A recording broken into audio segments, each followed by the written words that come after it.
اللہ اکبر، اللہ اکبر۔ زکوٰۃ کے نہ نکالنے پر کتنی سخت وعیدیں ہیں۔ آج ہماری ماں اور بہنیں اس پر توجہ نہیں دیتی۔ حضور اقدس صلی اللہ علیہ وسلم کا ارشاد ہے کہ کوئی شخص جو سونے کا مالک ہو یا چاندی کا اور اس کا حق یعنی زکوٰۃ ادا نہ کرے تو قیامت کے دن اس نے چاندی کے پترے بنائے جائیں گے، چاندی کے پترے بنائے جائیں گے اور ان کو جہنم کی آگ میں ایسا تپایا جائے گا گویا وہ خود آگ کے پترے ہیں۔ پھر ان سے اس شخص کا پہلو اور پیشانی اور کمر داغ دی جائے گی اور بار بار اسی طرح تپا تپا کر داغ دیے جاتے رہیں گے۔ قیامت کے دن پورے دن میں جس کی مقدار دنیا کے حساب سے 50,000 برس ہوگی، اس کے بعد اس کو جہاں جانا ہوگا جنت میں یا جہنم میں چلا جائے گا۔ اللہ حفاظت فرمائے، اللہ جنت الفردوس عطا فرمائے۔ یہ بڑی لمبی حدیث ہے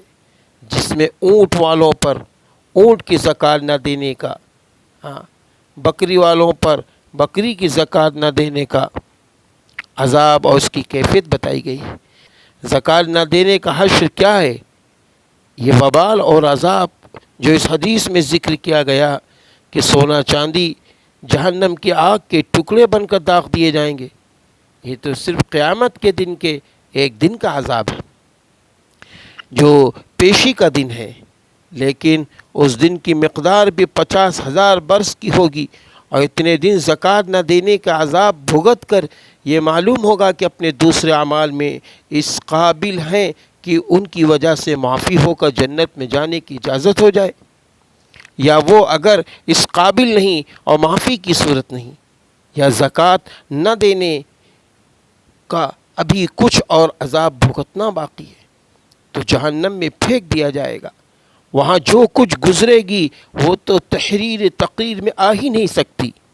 اس حدیث میں قیامت کا دن 50,000 برس کا ہے اور قرآن پاک کی آیت شریفہ جو سورہ معارج کے شروع میں بھی قیامت کے دن کی اسی مقدار کا بتایا گیا ہے، لیکن بعض احادیث میں آیا ہے کہ اللہ تعالیٰ کے فرما بردار بندوں پر یہ دن ایسا ہلکا گزر جائے گا، ایسا ہلکا گزر جائے گا جیسا کہ ایک فرض نماز پڑھ لی ہو، اور بعض لوگوں پر ان کے اعمال کے لحاظ سے ایسا ہوگا جیسے ظہر سے عصر تک کا وقت، اور اتنی جلدی گزر جانے کا مطلب یہ ہے کہ وہ اس دن سیر و تفریح میں ہوں گے، اور سیر و تفریح کے شوقین سبھی اس سے واقف ہیں کہ لذت کے اوقات منٹوں میں ختم ہو جایا کرتے ہیں۔ ایک حدیث میں حضور صلی اللہ علیہ وسلم کا ارشاد ہے کہ یہ نہ ہوگا کہ روپیہ پر روپیہ اور اشرفی پر اشرفی رکھ دی جائے، بلکہ اس کے بدن کو اتنا وسیع کر دیا جائے گا جس پر یہ سب برابر برابر رکھے جا سکیں، اور لوگوں سے کہا جائے گا کہ اپنے خزانوں کا مزہ چکھو۔ حضرت ثوبان رضی اللہ عنہ سے نقل کیا گیا ہے کہ جتنا سونا چاندی اس کے پاس ہوگا اس کے ہر قیرات کا جو تقریباً 3 رتی کا ہوتا ہے پھیلا کر آگ کا ایک ٹکڑا بنایا جائے گا، پھر اس سے اس کے سارے بدن کو منہ سے پاؤں تک داغ دیا جائے گا، اس کے بعد چاہے اس کی بخشش ہو جائے یا جہنم